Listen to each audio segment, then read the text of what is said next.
Hello, everybody. Welcome to How to Use Personal Branding to Grow a Loyal Following and Drive Revenue.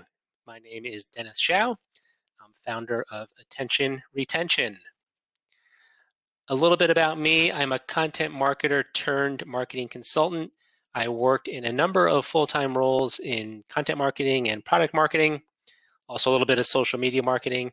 The logo that you see at the top with the D, that is a company called DNN Software. DNN Software makes a content management system, or CMS. I was there for roughly 5 years, leading content marketing and a few other functions. I left in 2018 to go out on my own as a marketing consultant. So the second logo you see below with the AR, that is Attention Retention, and that is the name of a marketing consultancy that I run. Most of my clients are here in the Bay Area in Silicon Valley, and mostly we work with B2B technology companies. A lot of the projects we work on are content marketing, product marketing, and social media marketing. This little diagram, this is meant to show I'll call it a virtuous circle, which is the relationship between a personal brand and business outcomes that you can achieve for your business. And the purpose of today's talk is to show you how those two are connected and how, as you grow your personal brand, that's a great thing to begin with, of course. You can actually use the growth of your personal brand to drive outcomes for your business, your employer, which then further amplify your personal brand, and this lovely virtuous circle can continue going and going and expanding your personal brand and expanding your business outcomes. Now, I'm pretty sure this is the only talk here at Content Strategy Collective that is to do with personal branding. A lot of the other talks this week probably are a little bit more directly related to things you are doing at your job. But I'm going to make the case that, well, A, personal branding is just so essential overall for your own career growth and the development of you.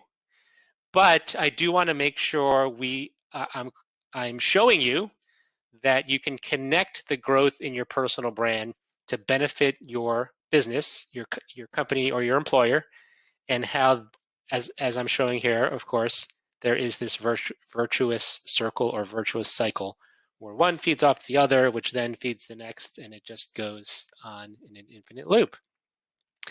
I'm going to make the case to you based on a personal story of how my own personal branding journey. Now, of course, you could say this is the beginning of a personal brand. So first of all, we all have a personal brand. You cannot deny that you don't. Everyone has a personal brand, whether you know it or not. We just have differences in how active or proactive we are in managing that personal brand. I would argue, of course, your personal brand doesn't start this young. I include this photo as a way of saying that I used to dress a lot better than I do today. This is a photo. My mother tells me this lovely outfit was a hand-me-down from family friends. So I think this is a one-piece suit.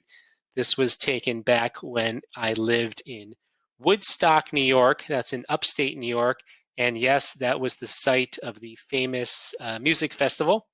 I lived there after the music festival happened, but it was the same town of Woodstock, New York. I'm going to continue on. This is where maybe you start to develop a personal brand. This is my high school, my senior portrait in high school. I went to high school. My family moved from Woodstock, New York to Yorktown Heights, New York. My dad has now retired, but he was a lifelong IBMer. So we moved a few times based on where his IBM job took him. And I grew up from 4th grade through high school in Yorktown Heights, New York, where there was a famous T.J. Watson Research Center associated with IBM. And kind of, I guess, inspired by my dad, who was a programmer for IBM for 40 plus years, I took senior year, I took the AP Computer Science course, I learned to write my first algorithm, and I was pretty hooked. So I actually went to college for a degree in computer science and started my career as a programmer or developer. So a little bit of a long journey to becoming a marketer. But I say I was a writer trapped in the mind of an AP computer science student, because at the same time, I wrote for my student newspaper. And in fact, I also wrote, not pictured here, I wrote for the high school poetry museum.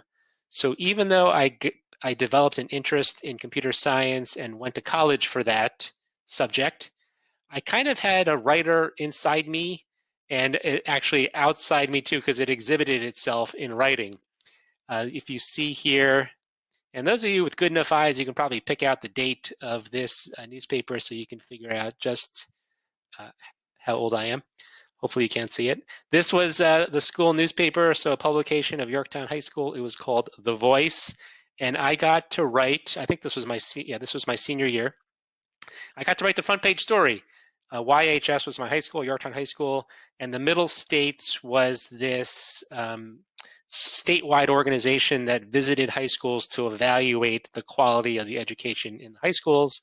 So I was able to interview the folks that came on campus to perform the evaluation, and I even interviewed the principal and some faculty.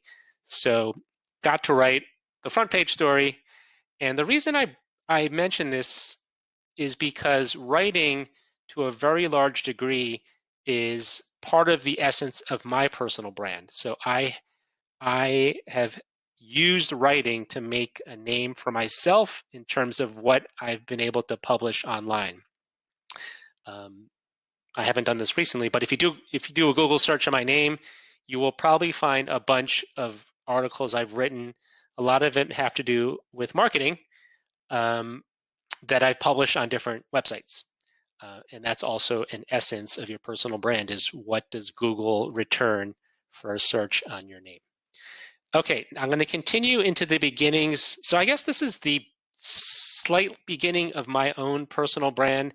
Of course, when I went to high school, frankly, when I went to high school, there was no web yet or social media. So the concept of the personal brand was far in the future, in a sense, for me. But here's where my story begins. These might appear to you as 3 random dates, all in the year 2008. So let me explain these dates. First date, September 15th, 2008. If you remember 2008, it was a pretty rough year, both in the US and globally. It was the year of the financial crisis. September 15th, 2008 was the day that Lehman Brothers declared bankruptcy. I think when I went to college, I always looked at Lehman Brothers as like an elite institution that some of my classmates were lucky enough to get a job at. And for me to see the news that people were walking out of that building and essentially that company was no longer to be was pretty shocking. The middle date is November 17th, 2008. I'll get to the significance of that date in a moment. The third date is an unfortunate one for me, December 11th, 2008. I was working for a technology media company that had gone public within the past 12 months, but because we were in the midst of a financial crisis, the company had to implement a layoff, about 12% of the company, and I was unfortunately impacted by that layoff. So I lost my job on December 11th, 2008. So bear with me, because this has a very direct correlation to my personal branding journey. So here's the middle date, November 17th, 2008. If you can make it out, that's the date that's listed here on this blog post. Most of us are here in marketing, so you probably are familiar with David Meerman Scott. He wrote the book, The New Rules of Marketing and PR, and many other books. And in the marketing profession, I think David is very well known as a marketing expert, thought leader, and author. This post really set me on my journey for personal branding. I'll just read the title. It says, "Downsized, Fired, Here Are the New Rules of Finding a Job." David writes that There's a recruiter, at the time there was a recruiter at Microsoft that didn't review resumes. The recruiter at Microsoft went to a search engine and searched for people who were being published online, which meant that, as David says in this post, if you were not discovered online from a search engine, from a search, you were not being considered for that job. So that meant you had to be published, and that's, as I mentioned earlier, a big aspect of a personal brand is what is found about you online. If you weren't published then for that particular role at Microsoft, you would not be considered. So here's a quote from that post by David, that this quote, if anything else, is the one quote that has really been most essential to my journey in personal branding. I'll just read it. You want to find a new job, you have to stop thinking like an advertiser of a product and start thinking like a publisher of information. So an advertiser of a product is in essence a cover letter and resume that you submit to be considered for a position. A publisher of information is obviously someone who is putting thoughts out into the world for the world to see, and essentially for the world to judge. Judge not in a like judgmental way, but judge as in, is this good? Am I going to share it? Am I going to comment? Is it going to fall flat? That's a form of judgment. And so,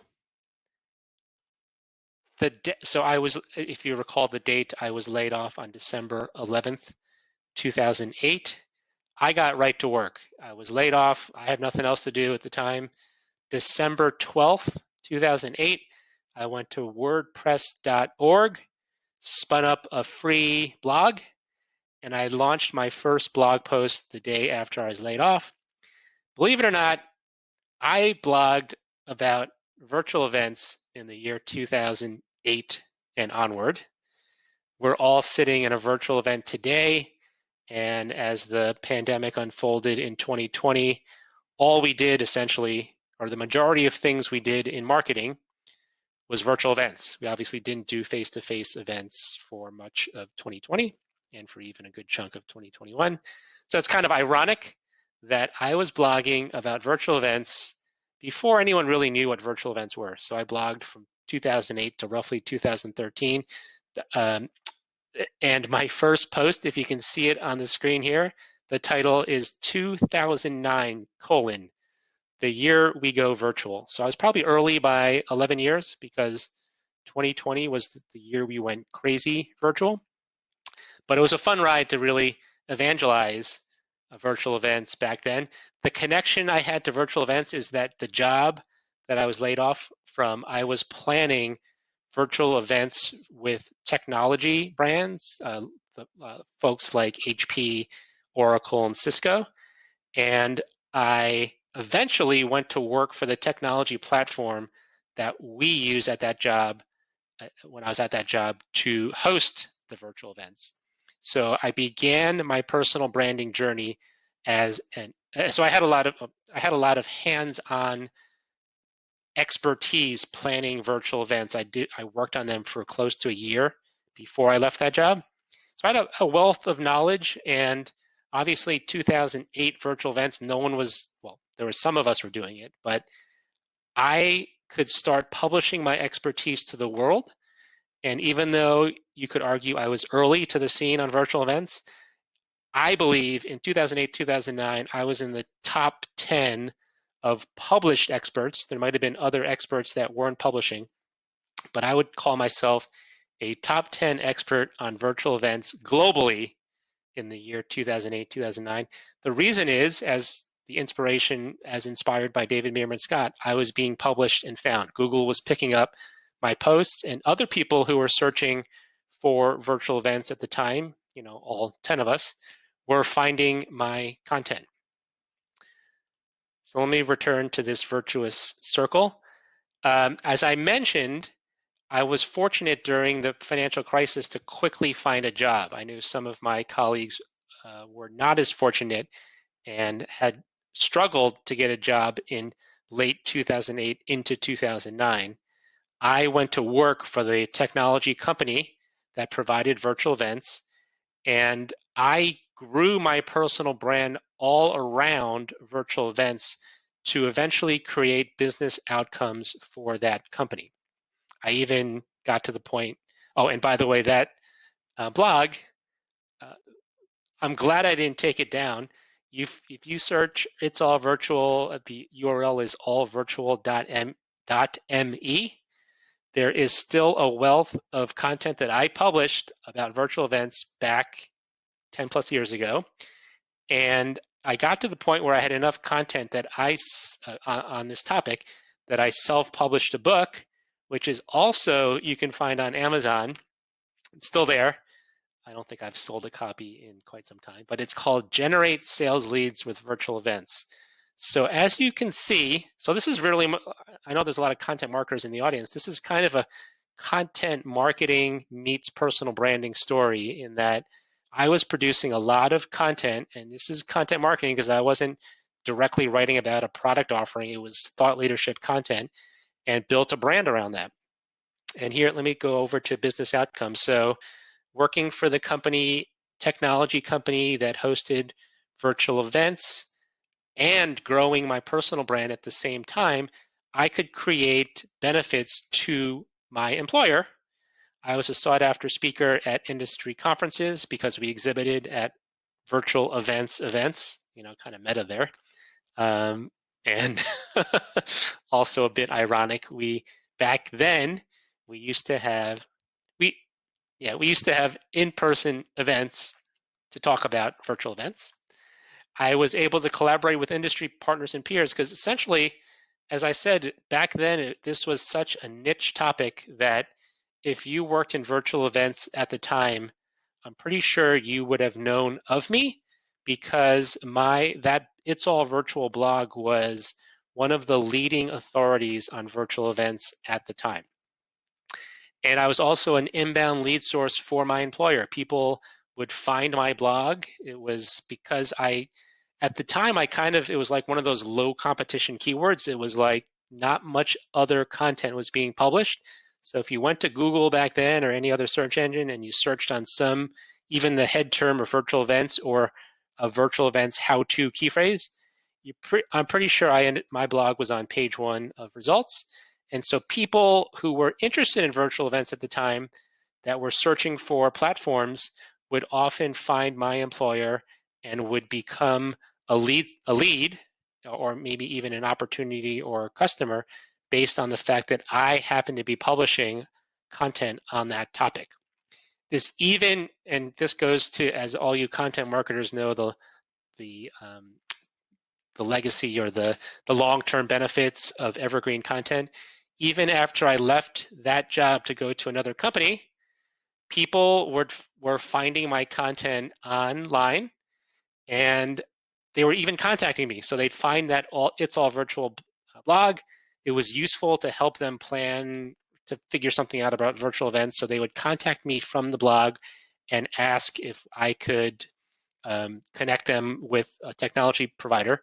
So there's at least one case where I sent my former employer a client, a new customer, based on the fact that I was published online. And even now, it's kind of funny that 2020, most of us were planning virtual events. I have heard from friends, like friends of friends, that they were planning their virtual event in 2020. They did some searches and they found my blog. So I was mentioned by a friend that their friend came across my blog and they mentioned me by name. So this is just a long way of saying, if you're published online and you're intentional about growing a personal brand, you could essentially become famous around a niche topic. Virtual events was niche back then. There was another story I want to share, that I attended a conference with my boss. So I was still working for that virtual events company. And if you remember, let me go back here. So on my blog, you see the upper right corner, there is my photo.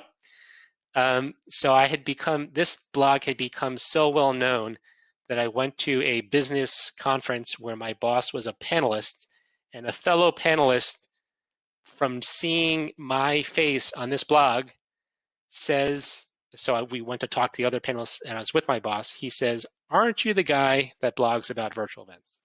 So pretty crazy, right? Getting fame from a niche topic. Okay, let me go back here. So again, this was a case where I used my personal brand to generate business outcomes. Go back one slide, and you'll see here this it's a great loop. Personal brand helps drive business outcomes.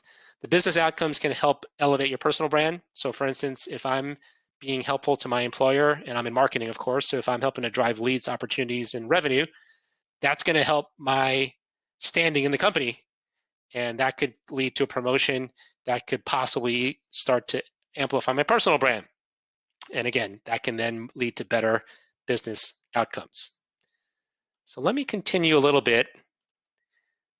So I believe that my personal branding journey continues to today, and it's never going to end. Maybe when I retire and I'm in like a senior home, I can start to retire my personal brand, maybe. But it's always going to be with you, and I think it's something that you should always be managing.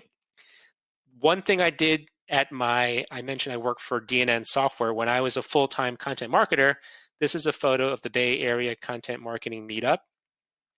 I bring this up in a way of saying, so this is a meetup I've run for the past 5+ years. We launched in 2015.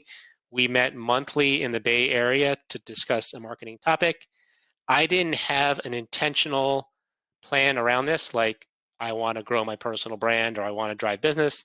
It was mainly an interest around getting marketers together to talk about marketing. But an amazing thing happened, and that is that you can find the meetup on meetup.com. Just search for Bay Area Content Marketing Meetup. We're now over 2,100 members. We've been helped a lot during the pandemic because we moved to Zoom, so to online meetups, and people around the globe have found our meetups because you can attend from anywhere. So the point here is that I was just looking to bring marketers together. Wasn't intentional about the outcome, but the outcome is that by running this meetup, I've significantly grown my personal brand. And for those of you, most of you are working full-time at companies, if you were to consider something similar, like you would personally launch a meetup that is supported by your company, there are a lot of benefits to generating visibility, awareness, not only for your personal brand, but also for your company.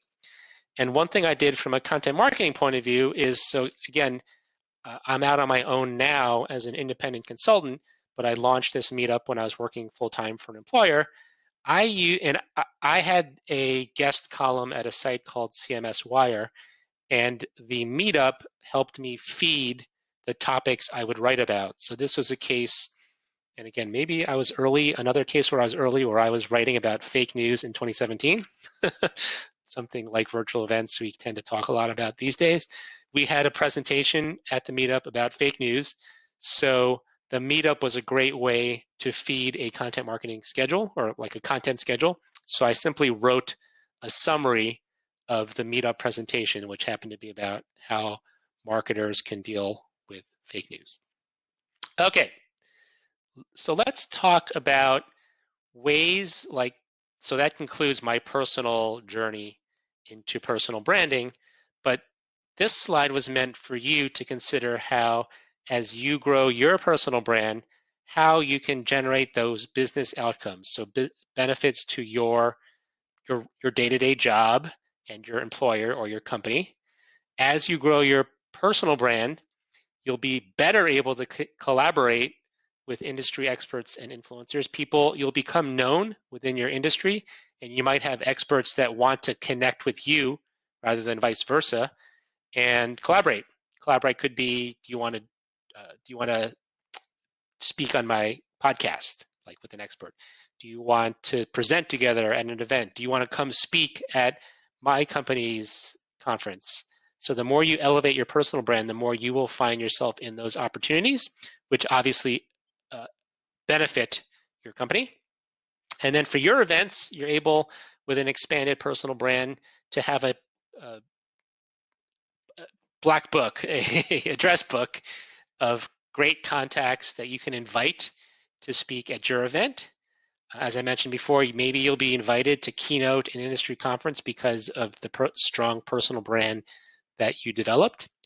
And similar to when I was working at the virtual events company, you might have, if you're well enough, if your personal brand is well known enough in your industry, you might have prospects who are considering your company's products and services that either find your company based on you, or they'll find your company and be like, oh, Joe or Jane works here. I know them from X, Y, or Z. That's the benefit of a strong personal brand. And of course, we're talking personal, which means you. So there's real strong benefits to you personally. Again, when you're invited to speak at an event, it benefits not only your business, but it benefits you personally. If you're like the keynote at a big industry event, you're representing your company. Your company's obviously going to benefit from that exposure, but so are you personally. So these are similar to the company benefits, invited to collaborate on a project. As your personal brand grows in your industry, I think you'll be more likely to be invited to be quoted by a reporter or by another company in your space. And then also, you could land a promotion at your current job, and your personal brand can help you land and or find a new and higher paying job. So hopefully I've inspired you to do more with your personal brand. I'd love to hear from you. My Twitter handle is there, @dshao. You can visit my company's website there as well, attention-retention.com. If you'd like to talk about personal branding, just reach out. I'm happy to talk about ideas, suggestions, even review what you're doing with your personal brand, review your LinkedIn profile, what have you. Thanks to the MarketMuse team for inviting me. Hope you're enjoying Content Strategy Collective Live. And thanks again for attending this session. Take care.